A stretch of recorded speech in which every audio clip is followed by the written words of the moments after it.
Hello बच्चों, कैसे हैं आप। मेरा नाम धर्म सिंह है और एक बार फिर स्वागत करता हूं हमारे YouTube मंच विराट फोरम पर। बच्चों, आज आपके लिए एक नया चैप्टर लेके आया हूं। ज्योग्राफी की सीरीज ही है विश्व के ज्वालामुखी। बच्चों, जैसा कि आप जानते हैं कि ज्वालामुखी या फिर वोल्केनो ऑफ द वर्ल्ड पूरे एक महत्वपूर्ण चैप्टर है पूरे ज्योग्राफी के अंदर, और इस चैप्टर के अंदर हम आज कुछ खास बातें जानने की कोशिश करेंगे। तो सबसे पहले हम इसके इंट्रोडक्शन से शुरू करते हैं कि ज्वालामुखी वास्तव में होते क्या हैं। देखिए, पृथ्वी की कुछ परतें हैं और उन परतों के अंदर दो परतों को विशेषकर जाना जाता है, जैसे कि एक सीमा है और एक सियाल है। ये परतें उस क्रस्ट के ऊपर है जिसके ऊपर हम खड़े हैं। देखिए, इस क्रस्ट की जो गहराई है वो लगभग 30 किलोमीटर तक है और इस क्रस्ट को दो डिवीजन हुए हैं। एक डिवीजन है सीमा और एक है सियाल। जितने भी पृथ्वी के ऊपर भूकंप आते हैं, ज्वालामुखी विस्फोट होते हैं, उनके लिए सीमा नामक परत उत्तरदायी होती है। सीमा का जो फॉर्मेशन हुआ है वो दो चीजों से है, SI और MA। SI फॉर सिलिकॉन होगा और MA फॉर मैग्नीशियम होगा। तो इन दोनों चीजों से मिलकर सीमा बनी है। अगर हम वोल्केनो के बारे में थोड़ा सा मोटा मोटा समझें तो वोल्केनो एक शंकु के आकार का एक त्रिकोणा एक भूखंड है जिसके अंदर से लावा रिलीज होता है। देखिए, इनको प्रकृति के सेफ्टी वॉल्व भी कहा जाता है, यानी कि ये सुरक्षा कवच है पृथ्वी के। किस तरह से? अगर आप मान के चलिए कि अंदर बहुत ज्यादा हीट है पृथ्वी के और किसी वजह से अगर गैसेस रिलीज ना हो तो पृथ्वी फट भी सकती है। तो ऐसी स्थिति में वोल्केनो इस गैस को रिलीज करके पृथ्वी के अंदर की गैस को बाहर निकाल के उसको एक तरह से क्रस्ट होने से या भ्रष्ट होने से बचाते हैं। हम देखते हैं कि वोल्केनो के अंदर सबसे ज्यादा किस चीज की मात्रा निष्कासित होती है, ये प्रश्न अक्सर आता है। तो आप देखेंगे कि धुएं के अंदर सबसे ज्यादा मात्रा यानी 90% तक मात्रा जल वाष्प की होती है। दूसरे नंबर पे CO2 है और तीसरे नंबर पर SO2 होती है। उसके बाद मैग्मा निकलता है। एक प्रश्न और बड़ा महत्वपूर्ण है कि जहां पर छिद्र है वोल्केनो का उसको क्रेटर बोला जाता है, और ये जो पूरा इलाका है जो कि एक गहरा गड्ढा है उसको हम काल्डेरा बोलते हैं। प्रश्न कई बार आया भी है कि ज्वालामुखी का कटोरा किसको कहा जाता है। SSC का प्रश्न है और 2021 में शायद आया था। तो क्रेटर को हम कटोरा भी बोल सकते हैं ज्वालामुखी का, इन द डिफरेंट सेंस। तो कॉल्डेरा वो बड़ा इलाका है और उसके अंदर जो छिद्र है वो क्रेटर कहलाएगा। अगर हम ज्वालामुखी की बात करें तो सबसे ज्यादा ज्वालामुखी जो है वो जो हमारा शुक्र ग्रह है जिसको हम वीनस भी कहते हैं उसके ऊपर है। वीनस पर ज्वालामुखी की वजह से बहुत सारी CO2 इकट्ठी हो गई है, जिसके कारण वहां का एनवायरनमेंट हो गया गर्म, और इसी के चलते वो पूरी जो हमारा सौरमंडल है उसका सबसे ज्यादा गर्म ग्रह भी कहलाता है। ये पता ही है आपको। तो हम अगर ज्वालामुखी की बात करें तो हम 3-4 डिवीजन करेंगे ज्वालामुखियों के। एक डिवीजन हमारा है विश्व के जितने भी सक्रिय ज्वालामुखी वो हैं। दूसरे ज्वालामुखी हमारे प्रसुप्त हैं, यानी कि जो कभी एक्टिव थे लेकिन अभी शांत हैं। और एक मृत ज्वालामुखी होता है जो पहले एक्टिव थे लेकिन अब इन फ्यूचर में वो कभी एक्टिव नहीं होंगे। देखिए, ज्वालामुखी चैप्टर शुरू करने से पहले दो बात जानना आपके लिए बहुत जरूरी है। एक तो दो ऐसी जगहें हैं पृथ्वी के ऊपर, एक तो बाल्टिक सागर जो कि आइसलैंड के और मध्य जो मेडिटेरियन सी है जो भूमध्य सागर है उसके ऊपर बाल्टिक सागर पड़ता है। उस इलाके में कोई ज्वालामुखी नहीं है। और दूसरा, ऑस्ट्रेलिया एक ऐसा देश है वहां पर भी कोई ज्वालामुखी नहीं पाया जाता। फिर सबसे ज्यादा ज्वालामुखी कहां पाए जाते हैं? देखिए, ये जो बेल्ट है हमारी, ये जापान वाली बेल्ट जो है जो कि प्रशांत महासागर में इधर भी है और इधर भी है, इन दोनों तरफ बहुत सारे ज्वालामुखी है। इसी वजह से इन क्षेत्रों को रिंग ऑफ फायर भी कहा जाता है, या अग्नि चक्र या अग्नि वलय भी बोलते हैं। प्रश्न आता है कि अग्नि चक्र किसको कहा गया है? तो ज्वालामुखियों का एक क्रम है, या ये प्रश्न आता है कि ये अग्नि चक्र जो है किस महासागर में स्थित है? तो आप बताएंगे कि प्रशांत महासागर में ये स्थित है।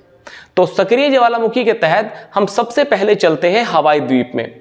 देखिए, हवाई द्वीप अमेरिका के बिल्कुल नजदीक एक द्वीप है और उसी के अधीन है। इसमें सबसे बड़ा एक ज्वालामुखी जिसका नाम है किलायू, जिसे सबसे एक्टिव ज्वालामुखी माना जाता है। दुनिया का सबसे एक्टिव ज्वालामुखी किलायू है। हालांकि कुछ समय पहले फ्यूजियामा को सबसे ज्यादा एक्टिव ज्वालामुखी माना जाता था जो कि जापान के अंदर है, पर चूंकि अभी वो एक तरह से सुप्त अवस्था में है, तो इसलिए किलायु अभी एक्टिव है और इसलिए सबसे सक्रिय ज्वालामुखी। दूसरा ज्वालामुखी भी हवाई द्वीप के अंदर है, मोना लोआ।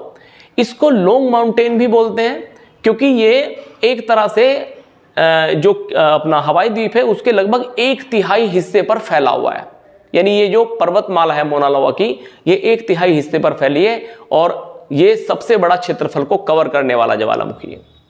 अगर हम दक्षिण अमेरिका में जाएं तो दक्षिण अमेरिका में हमें इक्वेडोर में एक ज्वालामुखी मिलता है जिसका नाम है चिम्बरांजो। बड़े खास बात है इस ज्वालामुखी की कि इसके द्वारा जो लावा है वो बहुत सारा इस इलाके की जो कृषि है उसको लाभ पहुंचा रहा है। कोटोपैक्सी, ये बहुत इंपॉर्टेंट ज्वालामुखी, और ओजो डेल सालारो की हम बात करेंगे। चिली और अर्जेंटीना की सीमा पर स्थित यह ज्वालामुखी है और दुनिया का सबसे ऊंचाई पर स्थित एक सक्रिय ज्वालामुखी माना जाता है। ये ध्यान रखें, दुनिया का सबसे ऊंचाई पर स्थित एक सक्रिय ज्वालामुखी है। अब बात करते हैं माउंट इरेबस की।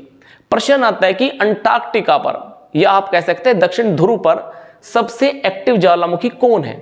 तो आप बताएंगे माउंट इरेबस एकमात्र ज्वालामुखी है जो कि अंटार्कटिका पर स्थित है। तो आगे हम बढ़ेंगे, भूमध्य सागर जिसको मेडिटेरियन सी भी बोलते हैं, इसके अंदर कुछ सक्रिय ज्वालामुखी है जैसे कि mount Etna. Mount Etna, Stromboli और विसुवियस, ये तीनों के तीनों इटली में है, या हम कह सकते हैं कि भूमध्य सागर में स्थित है। देखिए, विसुवियस एक सुसुप्त ज्वालामुखी है, यानी कि पहले एक्टिव था लेकिन आज एक्टिव नहीं है, जबकि स्ट्राम्बोली और माउंट एटना दोनों के दोनों एक्टिव ज्वालामुखी है। स्ट्राम्बोली की खास बात यह है कि इसे भूमध्य सागर का प्रकाश स्तंभ भी बोला जाता है क्योंकि इससे निकलने वाला धुआं और राख इस पूरे क्षेत्र के अंदर एक रोशनी क्रिएट करता है, जिसकी वजह से भूमध्य सागर का प्रकाश स्तंभ स्ट्राम्बोली को अक्सर कहा जाता है। अगर हम जाएं थोड़ा सा आगे बढ़ें इस तरफ, तो हम देखेंगे कि एक किलिमंजारो ज्वालामुखी है जो कि तंजानिया में स्थित है, अफ्रीका का, और ये एकमात्र दक्षिण अफ्रीका के अंदर एक मात्र ज्वालामुखी है जो कि बहुत बड़ा है अपने आप में। हम अगर इंडोनेशिया की बात करें तो 2 ज्वालामुखी एक्टिव यहां पर भी है, समेरु और मेरापी। देखिए, प्रश्न कई बार आया है, हायर कंपटीशन से लेकर जो छोटे कंपटीशन है समूह ग के, उनमें भी प्रश्न आया है कि आइस एज 1837 में किन ज्वालामुखी की वजह से आई थी, लेकिन इसको हम लघु आइस एज बोलते हैं। लघु आइस एज जो है समेरु और मेरापी ज्वालामुखी के विस्फोट के कारण एक बार दक्षिण एशिया में आ चुकी है। देखिए, ज्वालामुखियों का सबसे बड़ा प्रकोप क्या होता है कि वो उनकी जो राख होती है वो वायुमंडल के ऊपर फैलकर सूर्य की रोशनी जो पृथ्वी तक आने में है उसको रोक देती है, तो उस वजह से टेम्परेचर जो है पृथ्वी का डाउन होने लगता है। तो इस स्थिति में कई बार जो है आइस एज की दस्तक भी आ जाती है, तो इसको वैज्ञानिकों ने लघु आइस एज की संज्ञा दी थी, और ये समेरु और मेरापी इंडोनेशिया में ज्वालामुखी है। फिर अगर भारत की बात करें तो भारत में एक एक्टिव ज्वालामुखी जिसका नाम है बैरन। बैरन अंडमान निकोबार में स्थित है। हालांकि एक ज्वालामुखी और है नारकोंडम, वो अभी मृत ज्वालामुखी माना जाता है, जो कि जिस तरह से 2 ज्वालामुखी हमारे पास है इंडिया के अंदर, एक बैरन जो एक्टिव है और नारकोंडम जो कि एक मृत यानी फिर डेड ज्वालामुखी बोला जाता है। तो कोहो सुल्तान और देवबंद मृत ज्वालामुखी की कैटेगरी में आएंगे। हमारी तीसरी कैटेगरी है मृत ज्वालामुखी। मृत ज्वालामुखी में कोहो और सुल्तान आ रहे हैं। फ्यूजियामा जो कि जापान के अंदर सबसे बड़ा ज्वालामुखी है, इसको हम सुसुप्त की श्रेणी में रखते हैं क्योंकि ये कई बार जो है एक्टिव हुआ है और कई सालों बाद जो है फिर से ये डीएक्टिव हो जाता है। उसके बाद हम बात करते हैं पोपा और मेयान, 2 ऐसे ज्वालामुखी हैं जो हमारे पास है। ऐसा प्रश्न आया हुआ है कि भारत के पूर्वी क्षेत्र में कौन से 2 डेड ज्वालामुखी पाए जाते हैं। तो इनका नाम है पोपा और मेयान, जो कि किस देश में है? म्यांमार में। या प्रश्न ये भी आता है कि पोपा मेयान किस देश के अंदर है? म्यांमार में। फिर अगर हम क्राकाटोआ की बात करें तो क्राकाटोआ इंडोनेशिया के अंदर ही एक ज्वालामुखी है और मृत अवस्था में है, लेकिन यह ज्वालामुखी इंडोनेशिया का सबसे बड़ा ज्वालामुखी कहा जाता है। अगर हम बात करें ऑस्ट्रेलिया की, तो जैसे मैंने शुरू में बताया था आपको कि ऑस्ट्रेलिया के अंदर कोई भी ज्वालामुखी नहीं पाया जाता। फिर से रिपीट कर रहा हूं मैं, ऑस्ट्रेलिया और बाल्टिक सागर में कोई ज्वालामुखी नहीं है। बाकी लगभग हर महाद्वीप में ज्वालामुखियों की प्रेजेंटेशन है, या कह सकते हैं कि उनकी उपस्थिति दर्ज की जाती है। तो ठीक है बच्चों, आज कैसा रहा मेरा चैप्टर आप मेरे कमेंट बॉक्स में जो है लिख देंगे और इसको वीडियो को लाइक और शेयर जरूर कर देंगे। अगले वीडियो के मिलते हैं, तब तक के लिए धन्यवाद।